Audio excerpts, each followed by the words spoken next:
जली को आग कहते हैं, बुझी को राख कहते हैं, और जो फिजिक्स जबरदस्त तरीके से पढ़ा दे उसे वजाहिद मास्टर कहते हैं। आप सबकी हाई डिमांड की वजह से आपका प्यारा मास्टर लेके आ गया है the human I and the colourful world.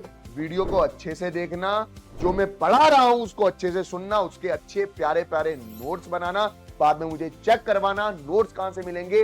Notes इस वीडियो के डिस्क्रिप्शन में एक लिंक दिया गया है, वहां पे जाओ, आप तुरंत PW के ऐप पे चले जाओगे, वहां से आपको नोट्स मिलेंगे। तो चलिए शुरू करते हैं अपना प्यारा खूबसूरत सा chapter, human I and colourful world, class 10th, the real gun shot. The real gun shot. Tension लेना नहीं है, मास्टर तुम्हें बिल्कुल बेसिक से करवाएगा, टॉप तक लेके जाएगा। अभी पहले पहले भी बोला तुझे, है ना? बिल्कुल सर, बिल्कुल सर।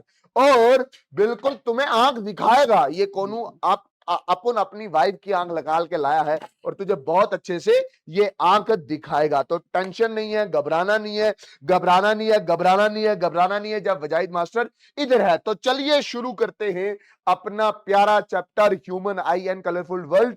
इस चैप्टर के नोट्स कहां मिलेंगे? एक लिंक दिया गया है इस वीडियो के नीचे डिस्क्रिप्शन में, जहां आप क्लिक करोगे तो तुरंत आप कहां चले जाओगे? प्यारे PW ऐप पे, और वहां जाके आपको नोट्स मिलेंगे। डन सर, पक्का मिल जाएंगे? हाँ मेरी जान, पक्का मिल जाएंगे। और बड़े जबरदस्त नोट्स मास्टर तुम्हारे लिए लाया है। टॉपिक क्या क्या कवर करने वाला हूं मैं, क्या क्या टॉपिक कवर करने वाला हूं, ध्यान इधर। अब फोकस नहीं हटना चाहिए। ह्यूमन आई सवाल बना है, PYQ बना है, साथ साथ में बताता चलूंगा। Parts of human eye, power of accommodation, defect of eye, जो आंख में डिफेक्ट हो जाता है, मायोपिया, हाइपरमाइट्रोपिया, प्रेस बायोपिया, उसकी करेक्शन, प्रिज्म के बारे में बताऊंगा, बढ़िया सर, टोटल इंटरनल रिफ्लेक्शन बताऊंगा, रैम्बो फॉर्मेशन बताऊंगा, स्कैटरिंग ऑफ लाइट बताएंगे, और एटमॉस्फेरिक रिफ्रैक्शन बताएंगे। कुछ क्वेश्चन इंपॉर्टेंट है, देखना at the end of the chapter आपको सारा कुछ आने लग जाएगा। कुछ चैप्टर इंपॉर्टेंट जैसे explain the construction and working of human eye आना चाहिए। What is the mean by power of accommodation of eye, ये इंटेक्स क्वेश्चन है। इंटेक्स क्वेश्चन का मतलब क्या हो गया कि भाई साहब ये किताब का क्वेश्चन है और ये बहुत बार पूछा गया है। मायोपिया तो फेवरेट है, पूछता ही पूछता है। Myopia, hypermetropia, presbyopia, how are these defect can be corrected, illustrate with the help of diagram. Why do star twinkle and planet do not twinkle, ये सवाल भी पूछा हुआ है। Why sun looks red at sunrise and sunset, and why sun can be seen 2 minutes before the actual sunrise and 2 minutes after the actual sunset. Why sky appeared dark instead of blue to the astronaut? Why red signal is used as in the traffic light? Why not the other color? Explain dispersion of light. How rainbow is formed? ये सारे सवाल important है। Eight the end of the chapter आपको ये सारे आते आते आते आ जाएंगे।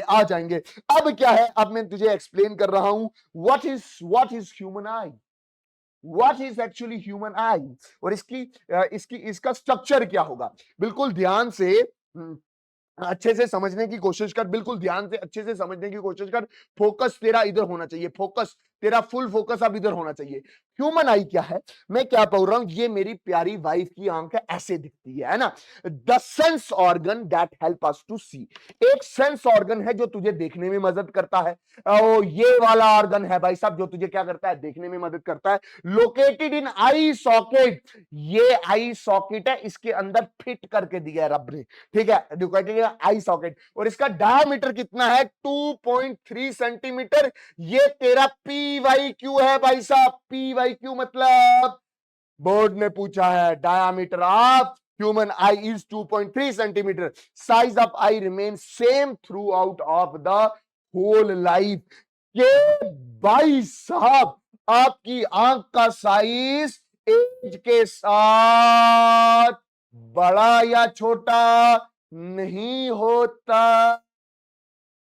मतलब 18 साल की उम्र में तेरी जितनी आंख है, 50 साल की उम्र में भी तेरा साइज उतना, आंख का साइज उतना रहेगा। अच्छा जी, पार्ट्स ऑफ ह्यूमन आई, भाई साहब ये वाली डायग्राम मैं तुझे ये नहीं बोलूंगा कि भाई साहब यहां से बनाना, अभी तेरे आंखों के सामने बनाऊंगा। और तूने नोटिस करना है जब तू आंख को देखता है, मान ले मेरी वाइफ की आंख ये है, इसके ऊपर तू ब्लैक ब्लैक देखता है ना, ये ब्लैक कलर के होते हैं, व्हाइट बना रहा हूं, वो बूढ़ी हो गई है मेरी वाइफ भाई साहब, ये जो ब्लैक है ये आईब्रो है, ठीक।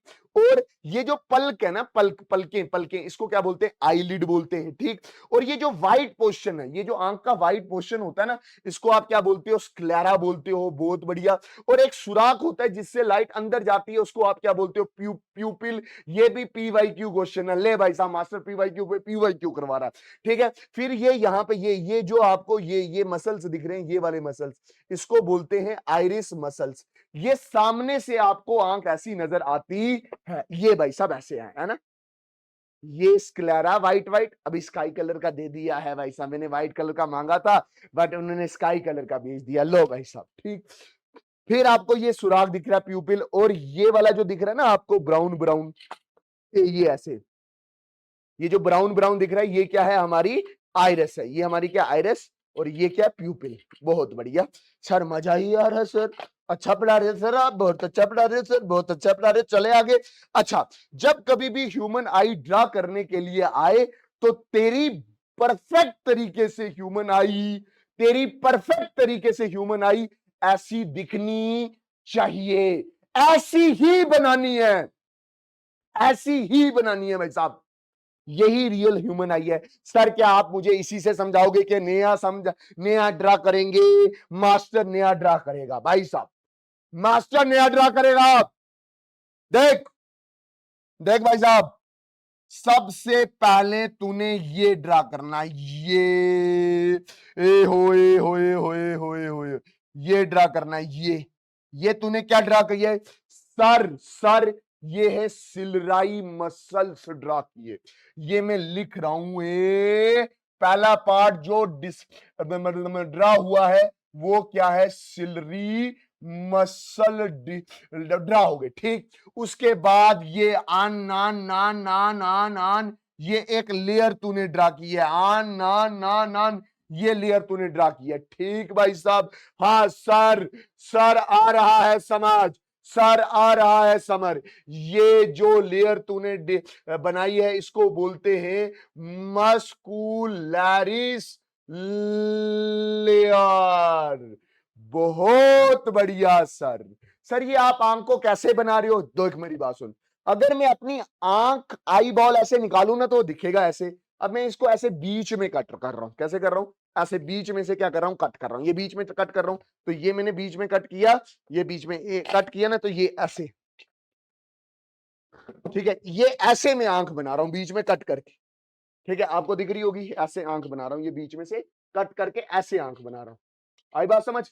मतलब तूने किया क्या, ये तेरी आई बॉल थी, सीधा हो जा भाई साहब, ये तेरी आई बॉल थी, ठीक है, इसको तूने बीच में से क्या किया, कट किया, जब कट किया तो ऐसे दिखेगा, तो ऐसे तू आंख बना रहा है, और जैसे जैसे मैं बता रहा हूं ना, तूने वैसे वैसे ही बनाना है भाई साहब, कुछ एक्स्ट्रा नहीं बनाना, जैसे बता रहा हूं तूने वैसे ही बनाना है भाई साहब, बिल्कुल फोकस होके, ध्यान तेरा कहीं और नहीं जाना चाहिए भाई साहब, ऐसे मान ले के मास्टर तेरे सामने खड़ा है, ठीक। मस्कुलरिस लेयर से ही आगे सिलराई मसल्स बनते हैं, और इस मसल के बीच में हमारे पास कन्वेक्स लेंस फिट होती है, प्रोटीन की बनी हुई, किसकी बनी हुई, इस किससे बनी हुई, किससे बनी हुई, प्रोटीन की बनी हुई कन्वेक्स लेंस यहां पे फिट होती है। कन्वेक्स लेंस किससे बनी हुई, प्रोटीन की बनी हुई फिट होती है। इसको फिटिंग और अच्छी करने के लिए यहां पे लिगामेंट्स आते हैं, यहां पे फिटिंग और अच्छी करने के लिए यहां पे क्या आते हैं, दैट इज बल बल बल बल बल बल बल क्या आते हैं, दैट इज लीगामेंट्स आते हैं। बढ़िया सर, बहुत बढ़िया सर, शानदार, मजा ही आ रहा है, ठीक। आई बात समझ, हाँ। मस्कुलरिस, इधर देखना, मस्कुलरिस एक और काम करता है, देखना, ये मस्कुलरिस लेयर्स आगे से ऐसे आगे जाता है, ये ऐसे, ये मस्कुलरिस लेयर ये यहां से आगे से ऐसे जाता है, और ये जो बना रहा हूं ना मैं, ये जो मस्कुलरिस लेयर यहां से ये आगे जाता है, ये मस्कुलरिस लेयर ये यहां से आगे जाता है, ये आगे जाता है, तो ये ठीक है, ये एक सुराख बनाया इसने, इसको मैं क्या बोल रहा हूं, प्यूपिल बोल रहा हूं। और इस सुराख को मोटा या बड़ा करने के लिए ये जो चीज आगे आई है ना, इसको आप क्या बोलते हो, आइरस बोलते हो। बहुत बढ़िया, ठीक है, यहीं से स्टार्ट करना है आपने। अच्छा ठीक ठीक ठीक ठीक। अच्छा, एक लेयर अंदर की तरफ है, ये अंदर की तरफ है, बच जाइए आ गया। ये लेयर अंदर की तरफ है, ये देखा अंदर की तरफ ये लेयर है। इस लेयर का नाम है नर्वस पार्ट ऑफ आई, जिसको आप क्या बोलते हो, बोल दे, शर्माना थोड़ी है। इसी को आप क्या बोलते हो, रेटिना बोलते हो। अच्छा, इस मस्कुलरिस लेयर के ऊपर से एक और लेयर जाती है, देखिए ये लेयर जाती हुई टक टक टक टक टक टक टक टक टक, ये टक टक टक टक टक टक टक टक टक टक टक टक टक टक, इसको बोलते हैं कोरॉइड लेयर। क्या बोलते हैं, कोरॉइड लेयर।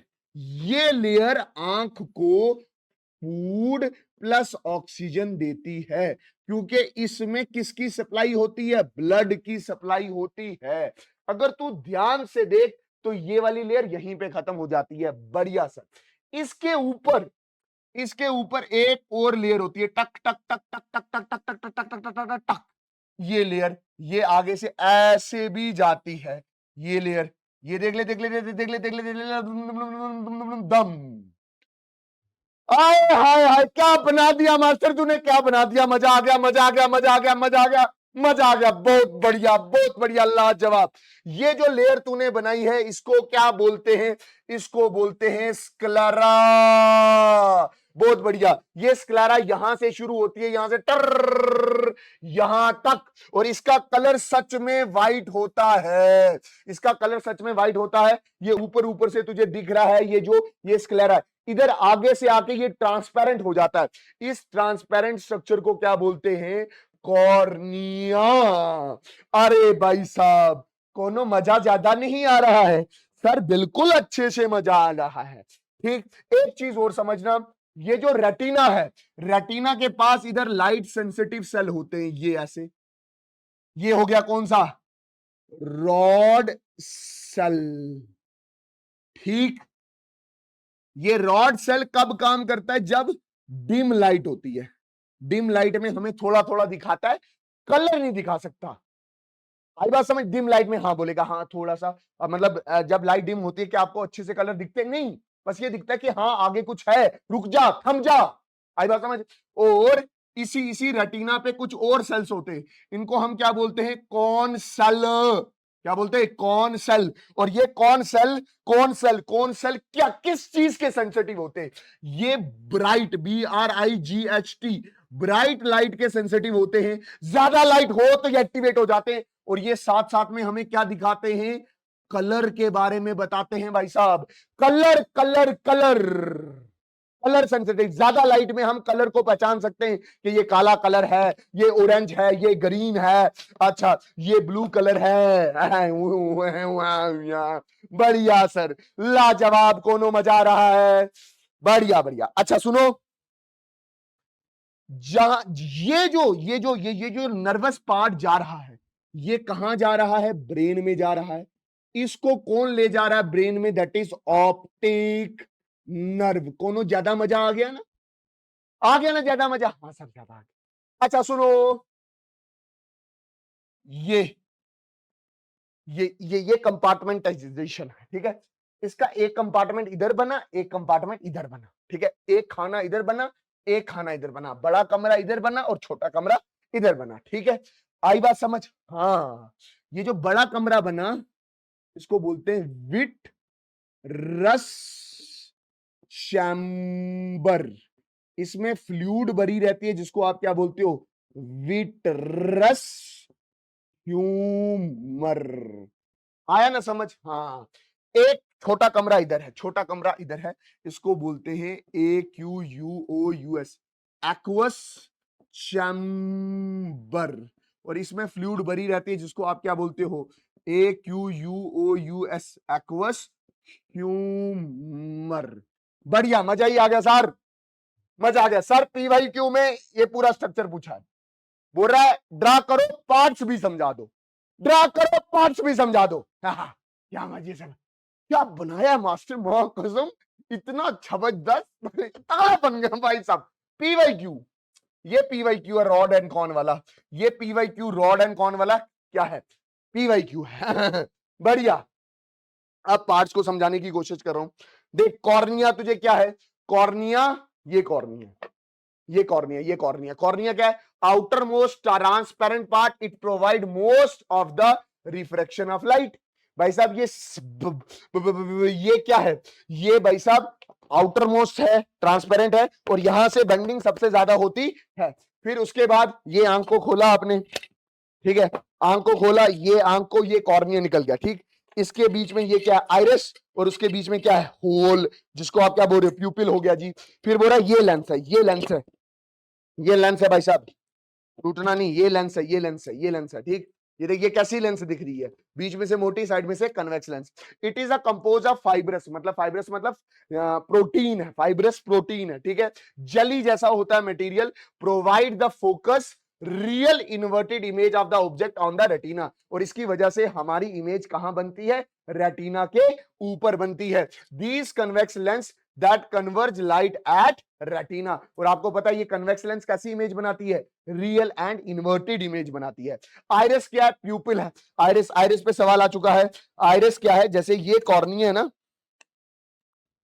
ठीक है, ये कॉर्निया, इसके पीछे ऐसे आइरिस फिट होता है, तो ये जो आइरिस होता है ये मसल का बना होता है, ये प्यूपल के साइज को कंट्रोल करता है। It is a dark muscular diaphragm, ये मसल का बना हुआ है, that contract, that control the size of the pupil, pupil के साइज को क्या करता है, कंट्रोल करता है। प्यूपल क्या है, सुराख है। It is the window of the eye, it is the central aperture in the iris, it regulate and control the amount of light entering the eye, ये रेगुलेट करता है कि कितनी लाइट आंख के अंदर जाएगी। सिलराई मसल, सिलराई मसल क्या है, ये है भाई साहब सिलराई मसल, ये सिलराई मसल जो लेंस को क्या करके रखती है, होल्ड करके रखती है। They hold the lens in the position and help in modifying the curvature of the lens, और ये लेंस के कर्वेचर को मॉडिफाई करती है। लेंस को मोटा करना हो तो मोटा करती है, ठीक करना हो तो ठीक करती है। आगे चल के मैं आपको अच्छे से समझाऊंगा। रेटिना क्या है, नर्वस पार्ट है। It is the delicate membrane having enormous number of light sensitive cell, rod cell and cone cell, और इमेज यहीं बनेगी। ऑप्टिक नर्व एक ऐसी नर्व है जो रेटिना को ब्रेन से जोड़ती है। It transmit the visual information from retina to brain, जो आपने देखा वो ब्रेन तक पहुंचाएगा। ब्लाइंड स्पॉट क्या है, ब्लाइंड स्पॉट होता है, इधर देख, जहां से ये ऑप्टिक नर्व निकलती है इसको बोलते हैं ब्लाइंड स्पॉट। यहां पे लाइट सेंसिटिव सेल नहीं होते, अगर होते भी है तो कम होते हैं। एक्वस ह्यूमर, मैंने आपको बोला था लेंस और सिलराई मसल आंख को दो पार्ट्स में डिवाइड कर देती है, aqueous chamber, vitreous chamber. Aqueous chamber में जो फ्लूइड होगा वो एक्वस ह्यूमर होगा, और विट्रस चैम्बर में जो फ्लूइड होगा वो विट्रस ह्यूमर होगा। Between the cornea and eye lens there is a space filled transparent liquid is called the aqueous humor, which help the refraction of light to focus on retina. It also provide the nutrition to the eye. ये fluid क्या करता है, देख ये fluid है, अच्छा air से जब लाइट आंख में इंटर करेगी तो लाइट जब आंख में इंटर करेगी तो रिफ्रैक्शन में ये क्या करेगा, मदद करेगा मेरी जान। बहुत बढ़िया। Vitreous humour, space between eye lens and retina, eye lens और रेटिना के बीच की स्पेस है, filled with the liquid called the vitreous humour, और फ्लूइड है तो रिफ्रैक्शन में क्या करेगी, मदद करेगी। बहुत बढ़िया। हाउ, देखो अगर मैं थोड़ा सा आपको वर्किंग समझाऊं तो ये मेरे पास आई लेंस है, ये मेरे पास पीछे की तरफ रेटिना है, ये मेरे पास एक्वस ह्यूमर है, aqueous humour, lens and vitreous humour, ठीक है। ए फ्लूइड, ये प्रोटीन का बना हुआ ट्रांसपेरेंट मटेरियल, और ये भी क्या है, फ्लूइड है। तो होता क्या है, जब लाइट आती है, जब लाइट आती है, ये लाइट आई, ये लाइट आई, मीडियम चेंज होगा तो थोड़ी बहुत ही क्या होगी, बेंडिंग होगी। फिर मीडियम चेंज हुआ, थोड़ी बहुत ही बेंडिंग होगी, और एट द एंड इमेज कहां बनती है, रेटिना पे बनती है, इन्वर्टेड इमेज बनती है। इसी तरह से हमारी आंख क्या करती है, काम करती है। अगर मैं आपसे पूछूं कि आंख मैक्सिमम कितना दूर देख सकती है, तो आप बोलोगे हम चांद सितारे देख सकते हैं, मतलब हम इन्फानाइट तक दूर देख सकते हैं। मैक्सिमम कितना दूर देख सकते हैं उसको बोलते हैं फार पॉइंट, और मिनिमम कितना देख सकते हैं, इस उंगली को ऐसे करो मेरा बच्चा, मेरे सामने रुखसाना, फरजाना, बशीर, नजीर, जो भी हो, सरदीप सिंह, राहुल, करण, गुड्डा, गुड़िया, मेरे सामने मेरे साथ करो, ये उंगली को ऐसे लो और अपनी आंख के पास लेके आओ, ऐसे ऐसे और एक टाइम आएगा जब आपकी आंखें दर्द करने लग जाएगी, जिस पॉइंट के बाद आपकी फिंगर पीछे नहीं जाएगी, आपकी फिंगर पीछे नहीं जाएगी, पीछे नहीं मतलब पीछे तो जा सकती है, मतलब ब्लर दिखना शुरू हो जाएगी, उसको आप क्या बोलते हो, द नियर पॉइंट। बढ़िया, देखा फार पॉइंट क्या है, the far point of eye, maximum distance to which I can see clearly is called far point, and for a normal eye it is at infinity. For a normal eye it is at infinity. And near point क्या है, the minimum distance at which object can see, minimum distance object जहां तक देख सकता है, mostly distinct without any strain, is called the least distance of distance. For normal I it is 25 centimetre, मतलब ये 25 centimetre है भाई साहब। अगर इससे थोड़ा आगे गया तो नहीं देख पाएगा। दूर कहां से देख सकता है भाई साहब, इंफिनिटी, ठीक है। Power of accommodation, what do you mean by power of accommodation? देखो, नॉर्मली अगर आपको पास का देखना हो अच्छे से तो आप क्या करते हो, माइक्रोस्कोप का इस्तेमाल करते हो और देखते हो। अगर दूर का देखना हो चांद सितारे तो आप किसका इस्तेमाल करते हो, टेलीस्कोप का इस्तेमाल करते हो। बट जो हमारी आंख होती है उसमें एक फ्यूचर होता है कि वो पास का भी देख सकता है, दूर का भी देख सकता है, इसी को बोलते हैं power of accommodation. The process by which certain muscle called ciliary muscle function to change the focal length of eye so that image is clearly formed on the retina, this is known as accommodation या power of accommodation of eye। अच्छा, मेरी बात बिल्कुल clear से समझना, शायद ये definition तुझे अच्छे से समझ नहीं आई है। पावर ऑफ एकोमोडेशन का मतलब क्या हो गया, to see far as well as near object, पास का भी देख सके और दूर का भी देख सके, इसी को बोलते हैं पावर ऑफ रिकमेंडेशन। जब पास का देखना पड़ता है तो लेंस को कुछ ना कुछ चेंज होना पड़ता है, दूर का देखना पड़ता है तो लेंस को कुछ ना कुछ क्या होना पड़ता है, चेंज होना पड़ता है। पास का देखने के लिए लेंस मोटी होती है, दूर का देखने के लिए लेंस क्या हो जाती है, पतली हो जाती है। मतलब लेंस का मोटा या पतली होना मतलब उसका फोकल लेंथ चेंज होना। तो हम ऐसा भी बोल सकते हैं कि भाई साहब पावर ऑफ एकोमोडेशन का मतलब होता है कि लेंस अपनी फोकल लेंथ बदल रही है, इसलिए the process by which the certain muscle called ciliary muscle change the focal length of the eye so that image is clearly form on the retina, चाहे आप दूर का देख रहे हो चाहे आप पास का दिख रही हो। Range of human eye is from 25 centimetre to infinity, ठीक है। देखो पास, देखो देखो देखो इधर जब दूर का देख रहे हो आप तो आपकी ये सिलराई मसल रिलैक्स है, ये लेंस थिन है तो इमेज बन रही है रेटिना पे। जब आप पास का देख रहे हो तो ये सिलराई मसल कॉन्ट्रैक्टेड है तो ये लेंस क्या हो रही है, मोटी, और आपकी इमेज फोकस कहां हो रही है, रेटिना पे। मतलब के सुन सुन पहले बात, आराम से सुनना, आराम से सुनना पहले। To see far distance far object, जब तुझे दूर का देखना है सिलराई मसल तेरे बिल्कुल रिलैक्स हो जाएंगे, बिल्कुल रिलैक्स, बिल्कुल रिलैक्स, कोई जोर नहीं पड़ेगा, ठीक है।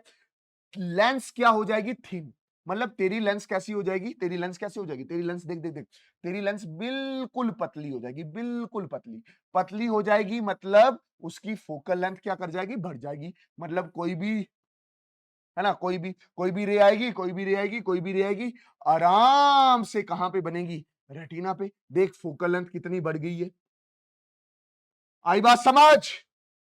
लेंस पतली मतलब फोकल लेंथ बढ़ गई है। अच्छा ठीक है, मतलब जब तुझे पास का देखना है तेरी लेंस रिलैक्स होगी, कन्वेक्स लेंस पतली हो जाएगी और फोकल लेंथ बढ़ जाएगी और इमेज अच्छे से कहां बनेगी, रेटिना के ऊपर। अच्छा, टू सी नियर ऑब्जेक्ट, जब तुझे दूर का देखना है, जब तुझे दूर का देखना है, दूर का देखना है ना, जब तुझे पास का देखना है, to see the near object, near object देखने के लिए तेरी लेंस क्या हो जाएगी, मोटी, मोटी हो जाएगी भाई साहब, मोटी हो जाएगी। तो ये नियर, ये लाइट गई और ये यहां पे कन्वर्ज होगी। मोटी होने का मतलब क्या हो गया, मोटी होने का मतलब हो गया कि भाई साहब इसकी कन्वर्जिंग पावर बढ़ गई है, कन्वर्जिंग पावर बढ़ गई है। मोटी होने का मतलब ये है, पावर बढ़े तो फोकल लेंथ क्या हो जाती है, कम हो जाती है। मतलब हमारी आंख फार दे दूर का देखने के लिए लेंस को पतला करती है, ठीक है, और पास का देखने के लिए अपने आप को मोटा करती है। दूर का देखने के लिए फोकल लेंथ को बढ़ाती है, पावर उसकी कम हो जाती होगी तभी फोकल लेंथ बढ़ती है। पास का देखने के लिए लेंस थिक होती है, पावर बढ़ती है और फोकल लेंथ क्या हो जाती है, कम हो जाती है। अच्छा, अगर अगर इंसानी आंख ये कुवत खो दे कि भाई साहब वो पास और दूर, मतलब ऐसा हो जाए कि वो लॉस कर दे पावर ऑफ एकोमोडेशन, कि मतलब पास का देखना भी बंद कर दे, दूर का देखना भी बंद कर दे, तो उसको होगा defect of vision. If a person losses the power of accommodation, और हमारे सिलेबस में 3 डिफेक्ट हैं। एक है मायोपिया, तू पीवाईक्यू कोई भी उठा वहां पे मायोपिया होता ही होता है, सवाल आता है भाई साहब पीवाईक्यू में आता ही आता है मायोपिया, बहुत बढ़िया। फिर दूसरा है हाइपरमाइट्रोपिया और तीसरा क्या है, प्रेस बायोपिया। तू देख मायोपिया में क्या है, दूर का दिखाई नहीं दे रहा है, शॉर्ट साइटेडनेस। अच्छा, हाइपरमेट्रोपिया पास का नहीं दिखा रहा है, और प्रेस बायोपिया देख बूढ़ा इंसान है, एज रिलेटेड डिसऑर्डर है। आराम से सुनना मैं क्या बोल रहा हूं, मायोपिया, मायोपिया में क्या होगा, इधर आराम से सुनना, इसको बोलते हैं नियर साइटेडनेस। नियर साइटेडनेस मतलब पास का अच्छे से देख सकता है। मायोपिया में क्या होगा, पास का अच्छे अच्छे से देख सकता है, पास का अच्छे से देख सकता है। मायोपिया नियर साइटेडनेस, या इसको बोलते हैं शॉर्ट साइटेडनेस। शॉर्ट मतलब पास का अच्छे से दिखेगा, दूर का अच्छे से नहीं दिखेगा। A myopia person can see nearly object clearly but can not see the distance object clearly. Image is formed in front of retina, जब वो दूर का देख रहा होगा इमेज रेटिना पे नहीं बनेगी, रेटिना के आगे बनेगी, अभी बताऊंगा। ठीक, काज क्या है, काज क्या है, काज क्या है, काज है कि भाई साहब जो लेंस है ना वो मोटी हो गई है, लेंस मोटी हो गई है, परमानेंटली मोटी हो गई है, वो रिलैक्स नहीं हो रही है। तो पास का देखने के लिए लेंस को मोटा ही होना पड़ता था, तो पास का अच्छे से देख रही है। दूर का देखने के लिए लेंस को पतला होना पड़ता था, तो पतला होना पड़ता था, पतला होना, बट वो अब पतली नहीं हो रही है। बहुत बढ़िया। देख मायोपिया में क्या हुआ, आराम से सुन, आराम से सुनना, आराम से सुनना, आराम से सुनना। सिलराई मसल परमानेंटली कॉन्ट्रैक्ट हो गई है, लेंस परमानेंटली थिक हो गई है, मोटी हो गई है, कन्वर्जिंग पावर बहुत बढ़ गई है, ठीक है, फोकल लेंथ डिक्रीज हो चुकी है, पावर बढ़ गई है, फोकल लेंथ कम हो गई है मेरी जान। देख इधर पास का देखना, ठीक है, रेटिना पे बन रही है, ये रेस गई कन्वर्ज हुई रेटिना पे। दूर का देखने के लिए, दूर के देखने के लिए इसको थिन होना पड़ता था, बट ये थिन हो नहीं रही है, ये रेस गई पैरली तो ये इसकी कन्वर्जिंग पावर बड़ी हुई थी, तो इमेज कहां बनी, इन फ्रंट ऑफ रेटिना। अब तू खुद सोच, इस डिफेक्ट को सही करने के लिए कन्वर्जिंग पावर बढ़ चुकी है तो क्या लगेगा, सर लगेगी कनकेव लेंस। देख दूर, हमेशा याद रखना, जब कभी भी दूर से रेज आती है ना वो पैरेलल आती है, ये पैरेलल आई, कन्वर्जिंग पावर बढ़ चुकी है, बढ़ चुकी है, बढ़ चुकी है, बढ़ चुकी है, तो इमेज कहां बन रही है, रेटिना के आगे। अच्छा, myopia I can be corrected, created, भाई साहब, अरे भाई साहब क्या लिख रहे हो, corrected by using concave lens. आपने आंख के जागे लगाई कनकेव लेंस, कनकेव लेंस क्या करेगा, ये इंसिडेंट रे आई इंसिडेंट रे, इसको थोड़ा डाइवर्ज करवा देगा, इसको थोड़ा क्या करवा देगा, डाइवर्ज करवा देगा, ठीक है, डाइवर्ज होगा और फिर इसकी मतलब पहले ये एकदम सारी को कन्वर्ज करवा देता, अब ओ डाइवर्जिंग आएंगी, अब ओ डाइवर्जिंग आएंगी, ओ डाइवर्जिंग आएंगी और फिर यहां पे ये कन्वर्ज करवाएगा, ये वाली रेज इधर कन्वर्ज होगी, ये वाली रे इधर कन्वर्ज होगी, बट पहले से कम कन्वर्ज होगी। बढ़िया। कनकेव लेंस यूज हो रही है, हाँ सर कनकेव लेंस हो रही है, कनकेव लेंस कनकेव एक लेंस की फोकल लेंथ क्या होती है, नेगेटिव, तो पावर क्या होगी, नेगेटिव। याद रख लेना भाई साहब, अगर कोई इंसान ऐसा देखो जिसमें पावर नेगेटिव लगी हो, जिसमें पावर नेगेटिव लगी हो, इसका यह मतलब है कि पर्सन सफरिंग फ्रॉम मायोपिया। बढ़िया सर, ये मैं आपको बता चुका हूं, ये मैं रीड करने की कोई जरूरत नहीं है। उसके बाद है हाइपरमाइट्रोपिया, ठीक, हाइपरमाइट्रोपिया क्या चीज है, हाइपरमाइट्रोपिया वर्ड लंबा है, फार साइटेडनेस, ये दूर का देख सकता है, पास का नहीं देख सकता, बिल्कुल उल्टा हो जाएगा मायोपिया में, दूर का देख सकता है तो लेंस हमेशा के लिए पतली हो गई है, अब वो मोटी नहीं होने जा रही है। तो मैं क्या बोल रहा हूं, affected person can C far object clearly but can not see the near by object clearly.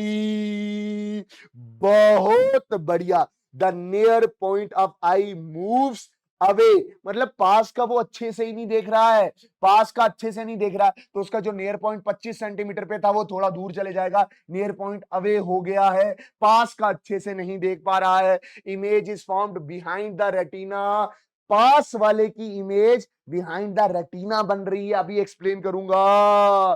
काज क्या है, cause focal length of eye lens become too long, कैसे लॉन्ग हुई, आराम से सुन पहले देख।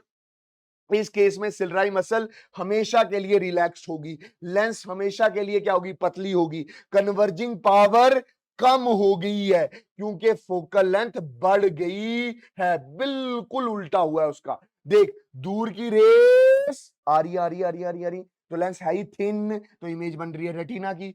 पास की ऑब्जेक्ट के लिए रेज आ रही है, पास की रेस के लिए आ रही है, तो वो होना क्या था, ये लेंस को मोटा होना था, बट ये बेचारी क्या क्या ये बेचारा कैसा रह रहा है, ये बेचारा कैसा रह रहा है, पतला ही रह रहा है, मतलब कन्वर्ज हो रहा है, मतलब पतला रह रहा है, तो इसकी कन्वर्जिंग पावर कम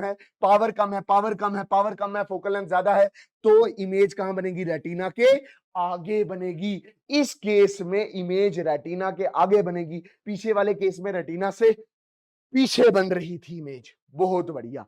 कुरेक्शन क्या होगी, कुरेक्शन आराम से सुनो, प्रॉब्लम नियर में है, देख ये नियर से रेस जा रही है, ये थिन ही रह रही है, इमेज कहां बन रही है, रेटिना से आगे, क्योंकि फोकल लेंथ इसकी क्या कर गई है, बढ़ गई है, और पावर क्या होगी है, कम हो गई है। मतलब पावर कम होने का मतलब हो गया कि भाई साहब कन्वर्जिंग पावर कम हो गई है। अब कन्वर्जिंग पावर बढ़ाने के लिए आप कौन सी लेंस यूज करोगे, कन्वेक्स लेंस यूज करोगे। देखो ये नियर ऑब्जेक्ट है, ये रह गई यहां से, ये रह गई यहां से, एक बार कन्वर्ज होगा, फिर कन्वर्जिंग पावर क्या कर गई थी, कम हो गई थी, ये कन्वर्जिंग पावर बढ़ा रहा है, कन्वर्ज हुआ, फिर ये वाली लेंस भी क्या करेगी, कन्वर्जिंग पावर बढ़ाएगी, तो इमेज कहां बनेगी, रेटिना पे बनेगी। अगर तू अच्छा बच्चा है, समझदार बच्चा है, तुझे पता है कन्वेक्स के केस में फोकल लेंथ कैसी होती है, पॉजिटिव, तो पावर भी क्या होती है, पॉजिटिव। किसी बंदे को अगर पावर पॉजिटिव लगी हुई देखो, पॉजिटिव 1 डायोप्टर देखो, तो उसको बोल देना कि भाई साहब तुझे हाइपरमेट्रोपिया है। यही करेक्शन लिखा है, it is done by using a convex lens of appropriate power. बहुत बढ़िया। The convex lens place in front of I forms a real image near the object on the retina. के भाई साहब जैसे ही आप कन्वेक्स लेंस आंख के आगे रखोगे, उसकी वजह से जो कन्वर्जिंग पावर कम होगी थी वो बढ़ जाएगी, और इमेज कहां बनेगी, रेटिना के ऊपर। अच्छा, प्रेस बायोपिया अगर आपने फोटो देखा होगा तो एक चीज नोटिस की होगी कि भाई साहब ये एज रिलेटेड डिसऑर्डर है। एज रिलेटेड डिसऑर्डर का मतलब ये हो गया कि जब इंसान बूढ़ा हो जाता है उसकी सिलराई मसल कमजोर हो जाती है, ठीक है, लेंस बड़ी नाजुक हो जाती है, डेलिकेट हो जाती है, ciliary muscle loss the ability to contract, ठीक है, सिलराई मसल नाजुक हो जाती है, वो कॉन्ट्रैक्ट नहीं कर पाती अच्छे से अगर वो कॉन्ट्रैक्ट नहीं कर पा रही है, नहीं कर पा रही है, तो मतलब can not see the near object, वो पास का नहीं देख पा रहा, वक्त के साथ वो दूर का भी नहीं देख पाएगा। प्रेस बायोपिया में ये होता है और ये PYQ भी पूछा हुआ है। अच्छा, जर्नली अगर किसी को प्रेस बायोपिया हो जाए, एज 40 साल के बाद होता है, कितने साल के बाद होता है, 40 साल के बाद हो जाए, तो इसको पास का नहीं दिख पा रहा, तो पास का देखने के लिए आप क्या चीज यूज करते हो सर, कन्वेक्स लेंस यूज करते हो, ठीक है, बढ़िया, कन्वेक्स लेंस यूज करोगे तो पावर क्या होगी, पॉजिटिव पावर होगी, बहुत बढ़िया। अच्छा, किसी बंदे को अगर इधर इधर किसी बंदे को अगर पहले से ही मायोपिया है, ठीक है, मायोपिया है कि पहले से मायोपिया है, अब उसको क्या हो गया, age related disorder, can not see near object clearly, मतलब दूर का देख सकता है, अब क्या है, नियर ऑब्जेक्ट क्लियरली नहीं देख सकता, can not see nearly object clearly, but पहले से उसे मायोपिया भी है, मायोपिया मतलब पास का देख सकता है, दूर का नहीं देख सकता, तो कनकेव लेंस वो पहले से यूज कर रहा था जिसकी पावर नेगेटिव थी, और अब वो क्या यूज कर रहा है, कन्वेक्स लेंस जो पावर पॉजिटिव है, और वो अपने चश्मे में 2 लेंस फिट करवाता है, फिर एक दूर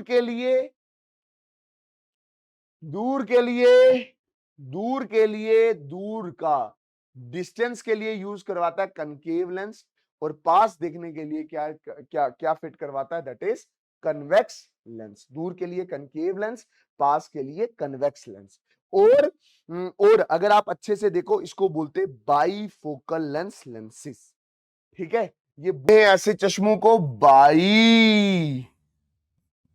बाईफोकल ग्लासेस, बढ़िया है, चलिए बढ़िया है, बहुत अच्छा है सर, ठीक। उसके बाद आता है प्रिज्म, कहां पे है प्रिज्म, ये है प्रिज्म, प्रिज्म एक ट्रांसपेरेंट ग्लास मटेरियल है, इसके तीन रेक्टेंगुलर फेसेस हैं, एक रेक्टेंगुलर फेस और फिर एक रेक्टेंगुलर फेस, तो 3 रेक्टेंगुलर फेस हैं और 2 ट्रायंगुलर फेस हैं, ये आगे वाला ट्रायंगुलर फेस और पीछे वाला ट्रायंगुलर फेस। अगर जब कभी भी प्रिज्म को कॉपी पे बनाया जाता है तो वो कैसे बनाया जाता है, ये बनाया जाता है प्रिज्म, आई बात समझ, ऐसे बनाया जाता है प्रिज्म, बहुत बढ़िया। हमारे सिलेबस में इस प्रिज्म के रिलेटेड 2 कंसेप्ट सीखने हैं, एक सीखना है रिफ्रैक्शन थ्रू प्रिज्म और दूसरा सीखना है डिस्पर्शन थ्रू प्रिज्म। पहला क्या है, रिफ्रैक्शन थ्रू प्रिज्म, होता क्या है, when the light travel through the prism it bends the light, prism क्या करता है, इस लाइट को बेंड करता है, this is known as refraction through prism. मैंने बोला कॉपी पे प्रिज्म कैसे बनाओगे, ऐसे बनाओगे, सामने कौन सा फेस रहेगा, ट्रायंगुलर फेस रहेगा। अब होगा क्या कि भाई साहब आपने यहां पे इंसिडेंट रे डालनी है, ये आपने इंसिडेंट रे डाली, टक, ये क्या डाली, that is, this is known as incident ray, ठीक है। इसने जाना कहां था, इसने जाना था कोनो यहां इस तरफ, कहां जाना था, कोनो यहां इस तरफ जाना था, कहां जाना था, इधर जाना था। अब ये क्या कर जाएगा, बेंड कर जाएगा, जाना इधर था, अब इसकी बेंडिंग कोनो यहां हो जाएगी। आई बात समझ के, नहीं आई, हाँ सर अच्छे से समझ आया है। कुछ चीजें अच्छे से समझना, इंसिडेंट रे थी, ये नॉर्मल रे थी, जब लाइट ने मीडियम बदला, मतलब लाइट एयर से कहां गई, ग्लास में गई, जब लाइट रेयरर से कहां गई, डेंसर में गई है। ये लाइट गई, इंसिडेंट रे जा रही थी ऐसे, ये नॉर्मल है, तो जब रेयर से डेंसर में जाएगी तो बेंड्स टूवर्ड्स द नॉर्मल। और ये वाली जो रे जा रही है ये कौन सी है? दैट इज रिफ्रैक्टेड रे। अच्छा, नॉर्मल और इंसिडेंट के बीच में जो एंगल है उसको बोलते हैं एंगल ऑफ इंसिडेंट। नॉर्मल और रिफ्रैक्टेड रे के बीच में जो एंगल है उसको बोलते हैं एंगल ऑफ रिफ्रैक्शन। अच्छा, अब यहां पे देखना, अब रे ने यहां से बाहर निकला है, तो अगर आप तो अगर आप अच्छे से देखो तो ये डेंसर मीडियम है, ये रेयर मीडियम है। बहुत बढ़िया है, बहुत बढ़िया है। तो ये रे क्या करेगी? यहां से बाहर निकलेगी, ये देखना, ये यहां से ऐसे सीधा जाती। बट मसला ये है कि अब डेंसर से रेयर में जा रही है, bends away from the normal. तो ये जो रे निकल रही है, ये कौन सी रे निकल रही है? दिस इज एमरजेंट रे। मैं बोल रहा हूं ये आपने एक नॉर्मल बना के रखा है और इस सरफेस के साथ ये क्या 90 डिग्री पे है, ठीक है, ये आ गया नॉर्मल सेकंड। इस नॉर्मल सेकंड और एमरजेंट के बीच में एंगल जो है इसको बोलते हैं एंगल ऑफ एमरजेंट। अच्छा जी, अगर मैं क्या बोल रहा हूं, अगर आप इंसिडेंट रे को आगे खींचो और इस एमरजेंट रे को कहां खींचो? पीछे की तरफ खींचो, ठीक है, ये एक एंगल बनाएंगे जिसको हम बोलेंगे एंगल डेल्टा। इसका नाम क्या है? That is angle of deviation. बहुत बढ़िया। और ये जो एंगल है, दिस इज एंगल ए, इसको आप क्या बोलते हो? That is angle of prism, ठीक है। और ये क्या है? नॉर्मल फर्स्ट, है ना, ये क्या है? Normal first. और यहां पे क्या है? कितना एंगल है? 90 डिग्री एंगल है। ये जो रे जा रही है इसको क्या बोलते हैं? Incident ray. इंसिडेंट रे और नॉर्मल के बीच में एक एंगल है, इसको क्या बोला जाता है? That is angle of incident, ठीक। इस नॉर्मल और रिफ्लेक्टेड रे के बीच में एक एंगल छोटा प्यारा सा है, क्या बोला जाता है इसको? Angle of refraction. बहुत बढ़िया। ये वाली जो रे है इसको क्या बोला जाता है मेरी जान? इसको बोलते हैं रिफ्रैक्टेड रे। बहुत बढ़िया। ये वाली जो रे है इसको क्या बोला जाता है? दैट इज एमरजेंट रे। ये वाला एंगल को क्या बोला जाता है? इस वाले एंगल को क्या बोला जाता है? That is angle of emergence. ये क्या है? That is second normal. बढ़िया है ना? क्या डायग्राम कोनो अच्छी लग रही है? हाँ सर, मजेदार लग रही है, सब चीजें हमारे दिमाग में चिपक गया है, ठीक। अब देखना, एक दूसरा फिनोमिना होता है प्रिज्म से, इसको बोलते हैं डिस्पर्शन ऑफ लाइट। जब कभी भी प्रिज्म से व्हाइट लाइट जाती है तो वो 7 अलग अलग कलर में टूट जाती है, जिसको आप बोलते हो क्या? That is dispersion of light. ऐसा देखा गया है कि जब कभी भी लाइट प्रिज्म से होके गुजरती है तो वो 7 अलग अलग कलर्स में टूट जाती है, जिसको आप बोलते हो डिस्पर्शन ऑफ लाइट। और इस डिस्पर्शन ऑफ लाइट को पहली बार किसने बताया? हमारे न्यूटन चाचा ने बताया। इसने ये बोला, the splitting of white light into components due to the different bending ability for the colour when it passes through the prism is called the dispersion of light. इसने ये बोला, इसने क्या बोला कि भाई साहब ये आपका प्रिज्म है, ये आपका क्या है? Prism, prism, prism. ये आपका आ गया प्रिज्म। ये आपका क्या आ गया? प्रिज्म आ गया। और आपने ऐसा देखा है कि भाई साहब जैसे ही व्हाइट लाइट इस पे पड़ती है तो आपको पता है कि व्हाइट लाइट जैसे ही इस पे पड़ी, मीडियम चेंज होगा तो लाइट की क्या होती है? बेंडिंग होती है। लाइट की क्या होती है? बेंडिंग होती है। बट बेंडिंग के साथ साथ आप देखो तो हमें एक और फिनोमिना देखने को मिलता है कि ये व्हाइट लाइट 7 अलग अलग रंगों में टूट जाती है, जिसको मैं क्या बोल रहा हूं, violet, Indigo, blue, green, yellow, orange और रेड। मतलब ये 7 कलर मिलते हैं और हमारे पास व्हाइट लाइट बनती है। मतलब हमारी जो सूरज की रोशनी है वो 7 अलग अलग रंगों से बनी हुई है। अच्छा, इसको मैं ऐसे भी एक्सप्लेन कर देता हूं। देखो, ये मेरे पास है न्यूटन की डिस्क, इस पे 7 कलर हैं, है ना, दिख रहे होंगे आपको, दिख रहे हैं 7 कलर। अगर मैं इस न्यूटन की डिस्क को घुमाऊं, ऐसे क्या कर रहा हूं, ऐसे घुमा रहा हूं, देख,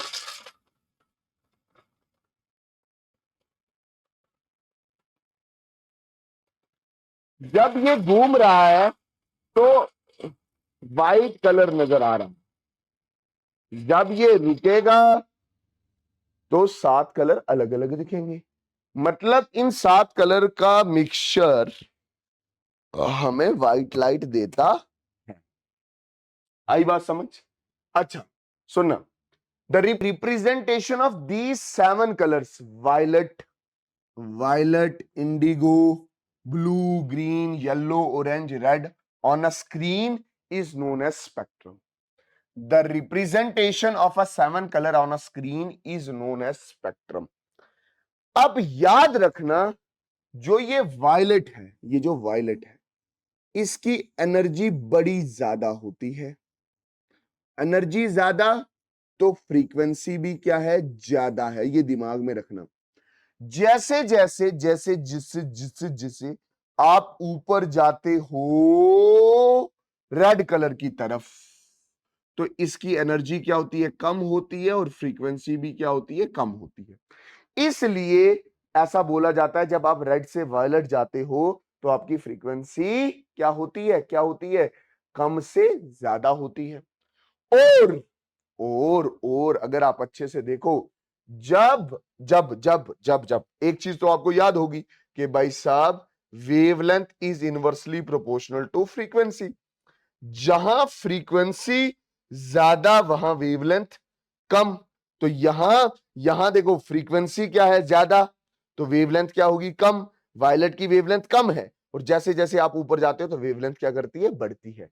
रेड की वेवलेंथ क्या होती है, ज्यादा होती है, फ्रीक्वेंसी क्या होती है, कम होती है। वायलेट की फ्रीक्वेंसी ज्यादा होती है और वेवलेंथ कम होती है। ये PYQ है, ये आया हुआ सवाल है। Done sir. अच्छा, आप देखो तो ये sun emit 7 colour light in its visible range, कि ये सूरज से आपकी व्हाइट लाइट आ रही है, व्हाइट लाइट आ रही है, जब प्रिज्म में पड़ी तो वो 7 अलग अलग रंगों में टूट गई है। इसी को डिस्पर्शन बोलते हैं। अच्छा, एक छोटा सा फिनोमिना है, इसके बिना मैं आपको रैम्बो नहीं समझा पाऊंगा। आप थोड़ा ध्यान इधर रखना। इधर देखो, जब कभी भी लाइट डेंसर से, क्या बोल रहा हूं, जब कभी भी लाइट डेंसर से रेयरर मीडियम में जाती है, ठीक है, डेंसर से रेयरर मीडियम में जाती है, ठीक है, ये लाइट है, ठीक है, ये इंसिडेंट रे है ना, ऐसे जाना था इसने, ऐसे से इसने क्या करना था, अरे भाई साहब, अरे भाई साहब, अरे गौर कर यार, देख, ये व्हाइट लाइट है, ये जा रही है, जा रही है, जा रही है, जा रही है, जा रही है, जा रही है, जा रही है। इधर देखना, ये लाइट जब डेंसर से रेयरर में जाती है तो ये क्या करती है, bend away from the normal, किया ना इसने, bend away from the normal. फिर मैंने थोड़ा सा क्या किया, थोड़ा सा एंगल ऑफ इंसिडेंट थोड़ा बढ़ाया ताकि मैं और अच्छे से बता सकूं। डेंसर से रेयरर में गई ये लाइट, टर, bends away from the normal, ठीक है।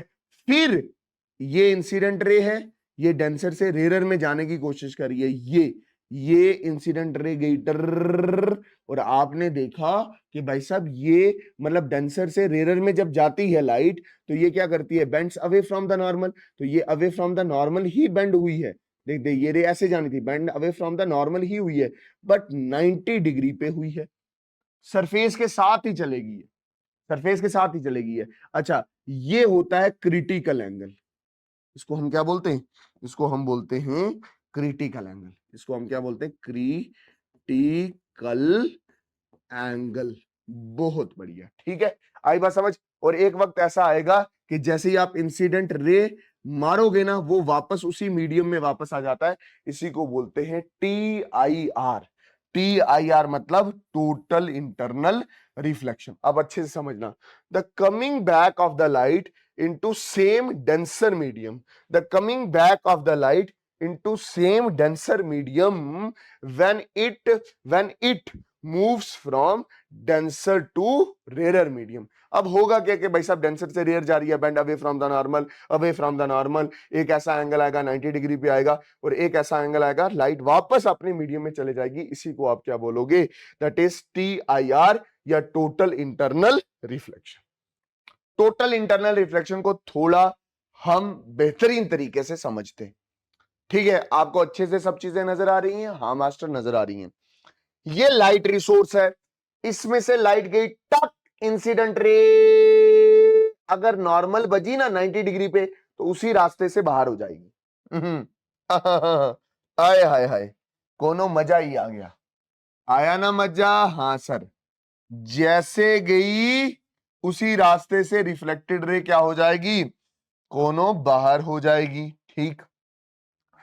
थोड़ा टेढ़ा भेजा तो तुझे पता है डेंसर से रेयर में जाएगी तो bends away from the normal, फिर और थोड़ा भेजा टेढ़ा भेजा तो बेंड्स और अवे फ्रॉम द नॉर्मल, फिर और भेजा और अवे फ्रॉम द नॉर्मल, फिर और भेजा, ये क्या आ गई 90 डिग्री पे, इसने ऐसे होगी, ठीक है 90 डिग्री पे, ठीक है। एंगल ऑफ रिफ्रैक्शन क्या हो गया 90 डिग्री, और इस एंगल को हम बोलते हैं क्रिटिकल एंगल, और पानी के लिए क्रिटिकल एंगल है 48.8।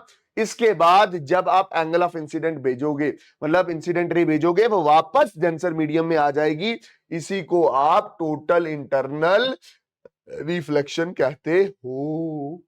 आई बात समझ? हाँ सर, इतना मानो कि जब लाइट डेंसर से रेयर में जाने की कोशिश करती है वो वापस डेंसर में आ जाए, इसी को आप क्या बोलते हो, टोटल इंटरनल रिफ्लेक्शन। बढ़िया सर, ठीक है। अब है रैम्बो। रैम्बो क्या है भाई साहब? रैम्बो क्या है? रैम्बो देख, बारिश के बाद जब सूरज ऑब्जर्वर जब ऑब्जर्वर की पीठ सूरज की तरफ होती है तो वो एक आर्क देखता है 7 कलर्स की, उसी को आप क्या बोलते हो, रैम्बो बोलते हो। तो रैम्बो हुआ क्या? Rambo is a natural optical phenomena, मतलब ये नेचर में होता हुआ एक क्या है, कोनो ऑप्टिकल फिनोमिना है। क्या है? ऑप्टिकल फिनोमिना है। That appear the multi colour arc in sky usually after the rain. कि क्या होगा, बारिश के बाद ऑब्जर्वर की पीठ जब सूरज की तरफ होगी तो वो ऑब्जर्वर 7 कलर्स देख रहा होगा, 7 कलर की आर्क आसमान में देख रहा होगा, जिसको आप क्या बोलोगे, रैम्बो बोलोगे। And the color arc in the sky usually after the rainfall when the light ray passes through the air droplets। और यहां पे आपका जो वाटर ड्रॉपलेट्स है, when sunlight passes through the water droplet, sorry air droplets, तो ये जो water droplets हैं, ये जो वाटर ड्रॉपलेट्स हैं, ये किसकी तरह बिहेव करने लग जाते हैं, प्रिज्म की तरह बिहेव करने लग जाते हैं। याद रखना कि भाई साहब रैम्बो के दौरान 3 फिनोमिना चलते हैं। एक बेंडिंग ऑफ लाइट होती है ना, एक होती है splitting of light into 7 colour, that is dispersion. दूसरा bending of light, that is refraction. और तीसरा होता है टोटल इंटरनल रिफ्लेक्शन, कि लाइट का वापस अपने मीडियम में आ जाना जब लाइट टेंसर से रेयर की तरफ जा रही होती है। ये आ गया भाई साहब डिस्पर्शन, ये आ गया हमारे पास रिफ्रैक्शन, और इसको आप काटा मार लो भाई साहब। टोटल इंटरनल रिफ्लेक्शन मैंने आपको बहुत अच्छे से पहले समझा दिया है, इसीलिए अब मेरी बात ध्यान से अच्छे से समझना। मैं बोल रहा हूं 2 मिनट के लिए ये मान ले कि सूरज इस तरफ है, सूरज ये पीछे है, और ये आपका बशीर साहब है जो रैम्बो को ऑब्जर्व कर रहा है। सूरज कहाँ है? मेरी पीठ के पीछे। आई बात समझ? ऐसा ही होता है, ठीक है। जब सूरज पीठ के पीछे है तो यहां से कुछ रेज आती हैं जिसको आप क्या बोलते हो, इंसिडेंट रे।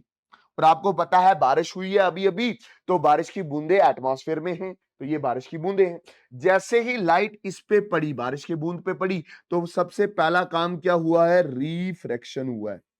रिफ्रैक्शन मतलब लाइट बेंड कर गई है। और अगर तू दूसरा काम देखे तो यहां पे लाइट 7 कलर पे भी टूट गई है, जिसको आप क्या बोल रहे हो? डिस्पर्शन बोल रहे हो। आई बात समझ? हाँ सर, मजे में अच्छे से चीजें समझ आ रही हैं, अच्छे से चीजें हमारे दिमाग में जा रही हैं। फिर मैं बोल रहा हूं कि जब लाइट यहां डेंसर डेंसर से देख, यहां पे, यहां से रेयर से, जब रेयर से डेंसर में गई तो बेंडिंग हुई, पक्का। अब देख, डेंसर से दोबारा रेयरर में जाने की कोशिश कर रही है तो क्या हो रहा है? Total internal reflection. तो लाइट दोबारा क्या कर रही है? यहाँ पे टोटल इंटरनली रिफ्लेक्ट कर रही है और इधर आ रही है। और यहाँ पे हमारे कौन कौन खड़े हैं? यहाँ पे हमारे ऑब्जर्वर खड़े हैं। ये ऑब्जर्वर बशीर साहब की आंख आ गई, ठीक है। और आप ध्यान से देखो, ये बशीर साहब, अगर आप अच्छे से बशीर साहब को देख पा रहे हो, ये बशीर साहब की आंख को अगर अच्छे से देख पा रहे हो, तो बशीर साहब की आंख कहाँ है? सूरज और रैम्बो के बीच में। और आंख उस तरफ है तो मतलब पीठ क्या होगी? पीछे होगी। यहाँ पे कुछ एंगल्स बताते हैं टीचर कि भाई साहब ये वाला एंगल देखो कितना होगा। भाई साहब ये सारी चीजें याद नहीं करनी है, तुम्हारे बुक में भी दिया नहीं, मेंशन है ये चीज, और एग्जाम में भी कभी नहीं आया। तो चलिए आगे वाला फिनोमिना पढ़ते हैं। आगे क्या है? That is scattering of light. ठीक, स्कैटरिंग ऑफ लाइट क्या होती है? आराम से सुनना। जो हमारा प्यारा प्यारा अर्थ है ना, जो हमारा प्यारा प्यारा क्या अर्थ है, वो प्यारा प्यारा अर्थ, उसके अराउंड क्या है? एटमॉस्फेयर है। उस प्यारे अर्थ के इर्द गिर्द क्या है? एटमॉस्फेयर है। और एटमॉस्फेयर में क्या होगा? एयर मॉलिक्यूल्स होंगे। एटमॉस्फेयर में क्या होगा? एयर के मॉलिक्यूल होंगे। वट क्या होगा एटमॉस्फेयर में? दैट इज एयर के मॉलिक्यूल होंगे। ये सारी चीजें आपको अच्छे से पता है। अब देख, जब लाइट रे इस अर्थ एटमॉस्फेयर में घुसेगी ना, जैसे इंसिडेंट रे फ्रॉम सन, तो घुसेगी तो ये इन मॉलिक्यूल से टकराएगी और रिफ्लेक्ट होगी। ये रिफ्लेक्ट हो रही है, ये रिफ्लेक्ट हो रही है, ये रिफ्लेक्ट हो रही है, ये रिफ्लेक्ट हो रही है, ये रिफ्लेक्ट हो रही है, ये रिफ्लेक्ट हो रही है। इसी रिफ्लेक्शन को स्कैटरिंग कहते हैं। स्कैटरिंग क्या है? The reflection of light by tiny particle of the earth atmosphere is known as reflection of light. अच्छा, इससे ना एक बहुत खूबसूरत फिनोमिना होता है, जिसकी वजह से हमारा आसमान ब्लू कलर का दिखता है। कैसे होता है ये? Why the colour of sky is blue? क्यों? Due to scattering. हर चीज में अच्छे से समझाऊंगा, 2 पॉइंट आपको अच्छे से बताना है, 2 पॉइंट आपको अच्छे से बताने हैं। पूरा फोकस इधर होना चाहिए। देखो इधर, देखो इधर, ये सन है। सन से कितने कलर आते हैं? बोलो बोलो। आज आपको बोलना पड़ेगा, आज आपको बोलना पड़ेगा भाई साहब, सन से कितने आते हैं? 7 कलर आते हैं, तभी व्हाइट लाइट है। ये क्या है? दैट इज एटमॉस्फेयर का पार्टिकल। अब जब लाइट इस पे पड़ेगी तो ये रिफ्लेक्ट करेगा, और 7 कलर आ रहे हैं तो 7 के 7 कलर रिफ्लेक्ट होंगे। 7 के 7 कलर रिफ्लेक्ट होंगे। सबसे ज्यादा वो रिफ्लेक्ट करता है जिसकी एनर्जी ज्यादा है, जिसके पास फ्रीक्वेंसी ज्यादा है। तो सबसे ज्यादा रिफ्लेक्ट कौन करेगा? वायलेट करेगा। वायलेट, देख इधर, वायलेट सबसे ज्यादा रिफ्लेक्ट करेगा क्योंकि उसकी फ्रीक्वेंसी सबसे ज्यादा है। क्योंकि इसकी क्या है? फ्रीक्वेंसी सबसे ज्यादा है, एनर्जी सबसे ज्यादा है, और वेवलेंथ इसकी क्या है? कम। तो आसमान हमें वायलेट या बैंगन के कलर का नजर आना चाहिए, बट नहीं, क्योंकि हमारी आंखें जो हैं वो ज्यादा सेंसिटिव वायलेट और इंडिगो के लिए नहीं है। तो अगर आप ध्यान से देखो तो सबसे ज्यादा स्कैटर्ड क्या होगा? सबसे ज्यादा स्कैटर्ड होगा वायलेट। बट अगर आप अच्छे से देखो, वो हमारे आंख के लिए सेंसिटिव नहीं है। फिर इंडिगो, ये भी हमारी आंख के लिए सेंसिटिव नहीं है। फिर सबसे ज्यादा, फिर किसकी बारी आएगी? ब्लू कलर की। तो ब्लू कलर सबसे ज्यादा स्कैटर्ड होगा, और हमारी आंख ब्लू कलर के लिए बहुत सेंसिटिव है। प्यार करते हैं कौन? बहुत सेंसिटिव है। तो हमारा आसमान हमें कैसा दिखेगा? ब्लू कलर का दिखेगा। स्कैटरिंग सबसे ज्यादा किसकी? जिसकी फ्रीक्वेंसी ज्यादा होती है, याद रख लेना। वायलेट, इंडिगो स्कैटर सबसे ज्यादा होंगे, हाँ हो रहे होंगे, बट हमारी आंख उनके लिए सेंसिटिव नहीं है। सेंसिटिव किसके लिए? ब्लू कलर के लिए। अब और समझ, मैं बोल रहा हूं मोर ब्लू कलर स्कैटर्ड, बढ़िया है, मोर फ्रीक्वेंसी है इसकी, मोर एनर्जी है, और स्काई अपियर ब्लू। आई बात समझ? हाँ सर। एक और छोटा सा सवाल मेरे पास ये है कि जब हम मिड डे में, कौन से डे में? मिड डे में, दिन के बीच में, दिन के बीच मतलब तकरीबन 12 बजे, हम जब तकरीबन 12 बजे जब हम आसमान को सूरज को देखते हैं तो वो कैसा दिखता है? सर व्हाइट कलर का दिखता है। कैसा दिखता है? व्हाइट कलर का दिखता है। सर कैसा दिखता है? व्हाइट कलर का दिखता है। क्यों व्हाइट कलर का दिखता है? बोलो जरा, क्यों व्हाइट कलर का दिखता है? क्योंकि जब सूरज 12 बज रहे होते हैं तो सूरज बशीर साहब के सर पे होता है, ये बिल्कुल सर पे होता है बशीर साहब के। शॉर्ट डिस्टेंस है, शॉर्ट डिस्टेंस है तो सात के सात कलर, सात के सात कलर, सात के सात कलर बशीर साहब की आंखों पे आ रहे होंगे और व्हाइट कलर का सूरज हमें नजर आएगा। At the midday sun appear white because all the colour reaches to the observer, और ऑब्जर्वर कौन है? बशीरा। बढ़िया सर। चलें आगे। हाँ सर आगे चलो। Why sky appear blue, P Y Q है, पी वाई क्यू है? Blue light is scattered more than the other colors because it has shorter wavelength and more frequency. Tiny atmospheric particle can scatter only shorter wavelength या frequency जिनकी क्या होती है? ज्यादा होती है। तो आपको ब्लू ब्लू कलर का ही क्या दिखेगा? कोनो आसमान नजर आने वाला है। अच्छा, ड्यूरिंग मॉर्निंग और इवनिंग, मॉर्निंग और इवनिंग के दौरान क्या होगा? ड्यूरिंग मॉर्निंग एंड इवनिंग अगर आप ध्यान से देखो, ड्यूरिंग मॉर्निंग इवनिंग, ये हमारा बशीर साहब है, ये बशीर साहब है, ठीक है। तो ये डिस्टेंस क्या हो जाता है? लार्ज हो जाता है। सर किससे डिस्टेंस लार्ज हो जाता है? अरे भाई साहब, सूरज से डिस्टेंस मॉर्निंग के वक्त और इवनिंग के वक्त क्या हो जाता है? कोनो लार्ज हो जाता है, ज्यादा हो जाता है। क्या हो जाता है? कोनो लार्ज हो जाता है, या क्या बोल देता हूं मैं, ज्यादा हो जाता है। ठीक है। ये व्हाइट लाइट आई, एटमॉस्फेयर के पार्टिकल के ऊपर पड़ी, एटमॉस्फेयर के पार्टिकल के ऊपर पड़ी, ठीक है, एटमॉस्फेयर के पार्टिकल के ऊपर पड़ी। तो सबसे ज्यादा स्कैटर्ड कौन होगा? सबसे ज्यादा स्कैटर कौन होगा? बोल बोल बोल बोल बोल बोल बोल। सबसे ज्यादा स्कैटर कौन सा होगा? सर वायलेट वाला सबसे ज्यादा स्कैटर्ड होगा। क्या होगा? वायलेट वाला स्कैटर हो गया, वायलेट वाला स्कैटर्ड हो गया, ठीक है। फिर ब्लू वाला भी स्कैटर्ड हो रहा होगा, ठीक है ना। वायलेट ब्लू सारा पूरा स्कैटर्ड हो गया। फिर आगे लाइट पहुंची तो इसमें क्या था? येलो और रेड कलर। तो ये अब वायलेट और ब्लू कलर पूरी स्कैटर्ड होगी, है बची क्या? येलो और रेड, वो स्कैटर हो रही होगी। फिर आगे वाले एटमॉस्फेयर पे जब ये आया, जब एटमॉस्फेयर आगे वाला एटमॉस्फेयर का पार्टिकल आया तो उसके पास रेड कलर पहुंचा, और हाँ, कौन सा स्कैटर हुआ? Red colour. तो बशीर साहब जब आसमान की तरफ दिख रहा होगा इवनिंग और मॉर्निंग के वक्त, जब दूरी ज्यादा है तो उसको आसमान रेड कलर का दिख रहा होगा। देख, the sky appear reddish or yellowish, क्योंकि उससे पहले हमारा वायलेट और ब्लू पूरी तरह स्कैटर्ड हो चुका है। Because all the colour scattered, सारे स्कैटर्ड हो गए, क्योंकि डिस्टेंस क्या है हमारे पास? डिस्टेंस हमारे पास क्या है? लार्ज है, ठीक। अच्छा, फिर मैं एक और सवाल पूछ रहा हूं कि भाई साहब, जब इवनिंग हो रहा होता है या मॉर्निंग के वक्त, इवनिंग का मतलब हो गया ड्यूरिंग सनसेट, जब सनसेट है, सनसेट डूबने वाला होता है, तब हमें सूरज रेडिश दिखता है। Sun appear red because all the light reaches to our eyes, because only, because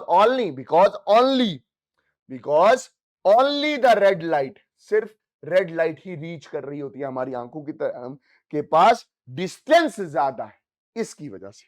बढ़िया है, चलें आगे। Scattering of light, why sun appear more reddish during the sunrise and sunset. Sunrise मतलब मॉर्निंग के वक्त, ठीक है। देख, light rays have travel to large part of the atmosphere because they have very close to the horizon, बड़ी दूर से light rays को आना पड़ता है, ठीक है।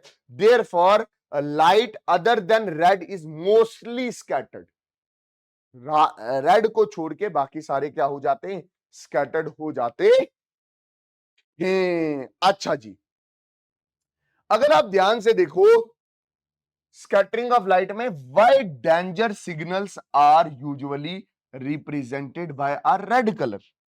डेंजर सिग्नल मतलब कश्ती डूबने वाली है, कश्ती डूबने वाली है। ये पीवाईक्यू में आ गया है भाई साहब, ये पीवाईक्यू है। कश्ती आपकी डूब रही है, ठीक है, आपने उस कश्ती के ऊपर रेड कलर का झंडा लगा दिया, ठीक है भाई साहब। बिल्डिंग में कुछ आग लगी, आपने रेड कलर का झंडा लगा दिया कि भाई साहब कोई देखेगा तो हमारी तरफ फोकस करेगा। क्यों? क्योंकि रेड कलर का जो रेड कलर होती है ना, रेड कलर, इसकी वेवलेंथ बड़ी ज्यादा होती है, इसकी फ्रीक्वेंसी बड़ी क्या होती है, कम होती है।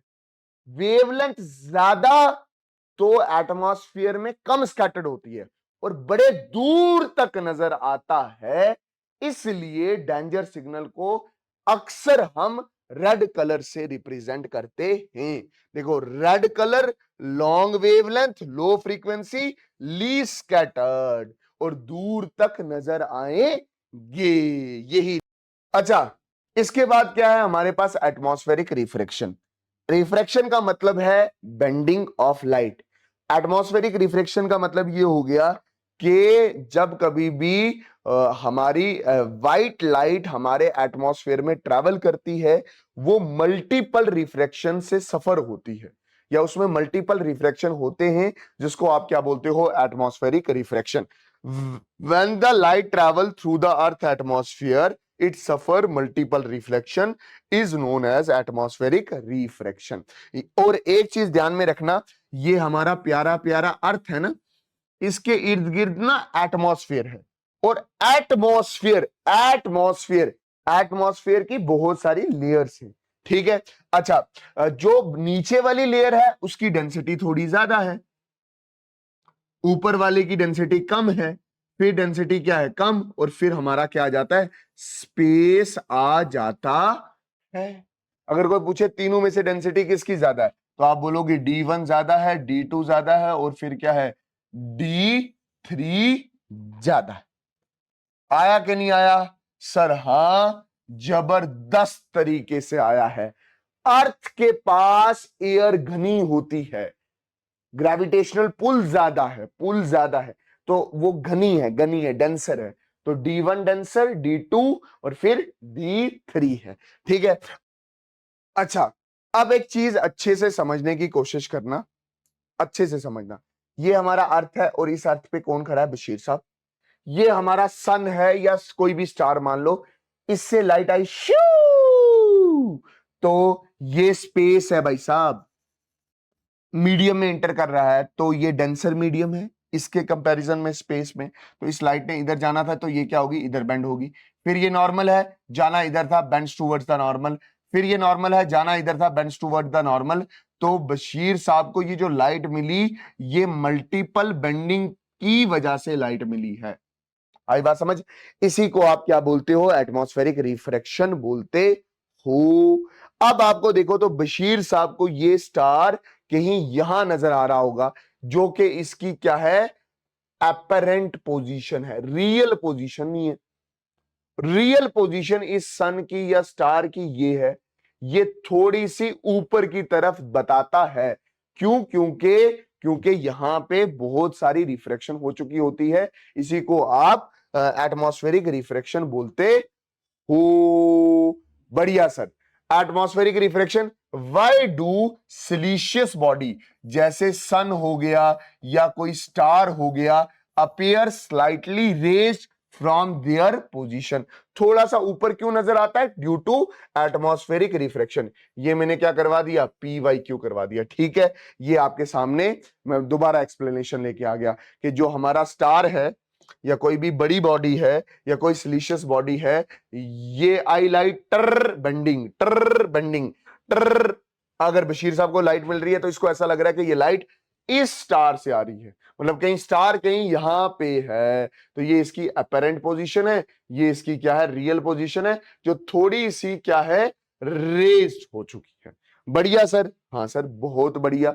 अच्छा, एटमॉस्फेरिक रिफ्रैक्शन की वजह से दो और खतरनाक फिनोमिना होते हैं, दो और, कौन कौन सा? What is the reason behind 2 minute earlier sunrise and 2 minute delay sunset? क्या रीजन है? ये भी PYQ में आया है।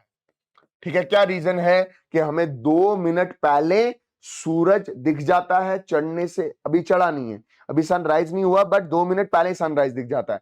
और अभी सूरज डूबा नहीं है, 2 मिनट तक सूरज मतलब सूरज डूब चुका है, तो 2 मिनट तक हमें सूरज दिखाई देता है। it is because of atmospheric refraction। ठीक है, when the sun is slightly below the horizon, the light coming from it travel from lesser denser to more denser air and is reflected towards the normal। और इस चीज को मैं अच्छे से explain कर रहा हूं यहां पे।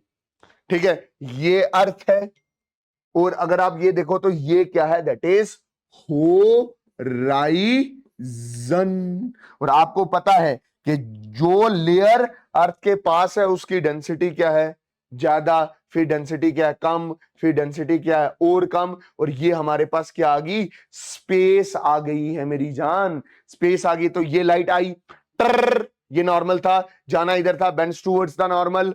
फिर ये वाली लाइट आई, टर, जाना इधर था, बेंड्स टुवर्ड्स द नॉर्मल। फिर ये वाली लाइट आई, ये वाली लाइट, इसने जाना इधर था, बेंड्स टुवर्ड्स द नॉर्मल। और बशीर साहब को आपका सूरज यहां पे दिखा है, एक्चुअल में कहां, रियल पोजीशन ये है, 2 मिनट पहले ही दिख जाता है। ठीक, जैसा फिनोमिना इधर हुआ है किसके वक्त, सनराइज के वक्त, वैसे ही फिनोमिना इधर भी होता है सनसेट के वक्त। सनसेट के वक्त, ये सनसेट है ना, ये भाई साहब हमारा सन क्या कर चुका है, डूब चुका है। और इस केस में भी सूरज डूब चुका है, बट 2 मिनट तक ज्यादा ये दिखता रहता है। किसकी वजह से, एटमॉस्फेरिक रिफ्लेक्शन। जैसे रेज यहां बनाई है वैसी रेज यहां पे भी बनेगी। और अब मैं मेरी जान को क्या बोल रहा हूं कि भाई साहब तूने ये वाली रेज बनानी है और इंस्टाग्राम पे मुझे टैग कर। आई बात समझ, हाँ सर, बढ़िया सर। अच्छा, why do star twinkle but planet do not twinkle. मेरी बात बिल्कुल ध्यान से अच्छे से समझना। पहले तो मैं आपको यह बताऊं कि भाई साहब हमारे सितारे चमकते क्यों, ठीक है, हमारे स्टार्स चमकते क्यों हैं। देख, हमारा जो एटमॉस्फेयर है ना, हमारा जो एटमॉस्फेयर है, ये जो एटमॉस्फेयर आपको दिख रहा है, ये लेयर 1 एटमॉस्फेयर की, सेकंड की, थर्ड की, ये स्टेबल नहीं है, ये स्टेबल नहीं है। मतलब कुछ टाइम के लिए ये स्टेबल रहा, ये लाइट आई, बेंडिंग हुई, बेंडिंग हुई, बेंडिंग हुई, बशीर साहब को स्टारा यहां पे दिखा। अब मुझे क्या है, मुझे भाई साहब अच्छे से मैं बताऊं, अच्छे से बताऊं, तो स्टार मुझे यहां पे दिखना ही चाहिए, दिखना चाहिए, दिख रहा है भाई साहब। कुछ देर के बाद टर्बुलेंस हुई तो भाई साहब हवा चली, हवा चली, हवा चली, हवा चली, हवा चली, हवा चली, हवा चली, हवा चली, हवा चली, हवा चली, हवा चली, हवा चली। तो भाई साहब ये हवा चलने पे क्या हुआ कि भाई साहब ये एटमॉस्फेयर डिस्टर्ब हो गया, तो ये रेज वहां पे रही नहीं। जब रेज वहां नहीं रही तो ये वाला स्टारा मुझे वहां दिखेगा नहीं, तो यहां पे क्या हो जाएगा, डिम हो जाएगा। डिम मतलब ये ऑफ हो जाएगा, ये क्या हो जाएगा, ऑफ। और ये अभी क्या है, दैट इज ऑन। तो on off, on off, on off, इसी को क्या बोलते हैं, twinkling of stars, twinkling of star. तो मैं क्या बोल रहा हूं, star twinkle because the turbulence in the atmosphere of the earth. आई बात समझ, हाँ, turbulence in the earth as the atmospheric churn, churn मतलब टर्बुलेंस हुई, ठीक है, the light from the star is reflected in different direction. ठीक है, एक बार रिफ्लेक्शन सटल था, ये रिफ्लेक्शन हो चुकी थी, सटल था, ये ऑन है स्टारा। जैसे ही टर्बुलेंस हुई तो ये रेस ही खराब होगी और ये क्या हो गया, ऑफ हो गया। अब मैं आपसे ये पूछ रहा हूं, प्लैनेट्स क्यों नहीं ट्विंकल करते, क्योंकि प्लैनेट्स जो प्लैनेट्स हैं ना, वो इतने जो प्लैनेट्स है ना, वो बड़े पास हैं, वहां पे रेस दूर से नहीं आती, वो बड़े पास हैं, बहुत पास हैं, ठीक, एज कंपेयर टू स्टार। तो वहां पे वो ट्विंकल नहीं करेंगे। ठीक है, do not twinkle because they are not very far away from us like the star. अगर दूर होंगे रिफ्रैक्शन पैटर्न बनेगा, रिफ्लेक्शन पैटर्न बनेगा तो वो डिस्टर्ब होगा तो ऑफ हो जाएंगे। ये पास में ही है। आई बात समझ? हाँ सर, इतनी बात हमें अच्छे से समझ आई है। अच्छा, एक सवाल मैं आपसे और पूछता चलूं, एक सवाल मैं आपसे और पूछ रहा हूं। Why why why space appear black to astronaut. Astronaut को आसमान ब्लैक क्यों दिखता है? क्योंकि वहां पे कोई एटमॉस्फेयर ही नहीं है भाई साहब, कोई एटमॉस्फेयर नहीं है, तो एटमॉस्फेयर के पार्टिकल नहीं है जो स्कैटरिंग करेंगे। No scattering. आई बात समझ? बहुत बढ़िया सर, मजा आया आपको पढ़ाने का, मुझे भी पढ़ाने का मजा आया, आपको भी पढ़ने का मजा आया। ये हमारा प्यारा प्यारा जेके बोस वाला टेलीग्राम चैनल है, जल्दी से जाके क्या करना, ज्वाइन करना। बहुत सारे टीचर आपका वहां वेट कर रहे हैं आपको मैसेज करने के लिए। ठीक, टेलीग्राम चैनल जाके जल्दी जल्दी क्या करना, ये टेलीग्राम चैनल है, ये टेलीग्राम चैनल, इसको ज्वाइन कर लो।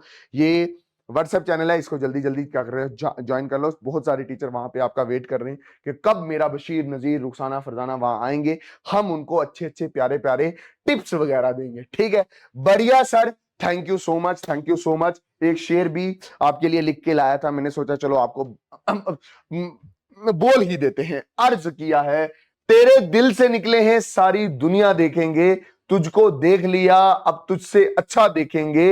एक नजूमी बोल रहा था आगे का है वक्त बुरा, आगे का है वक्त बुरा, तुझे जाते देख लिया अब इससे बुरा क्या देखेंगे। मेहनत रुकनी नहीं चाहिए भाई साहब, जेके बोस वाला का हर एक टीचर आप प्यारे प्यारे बच्चों के साथ है। Love you all, bye bye.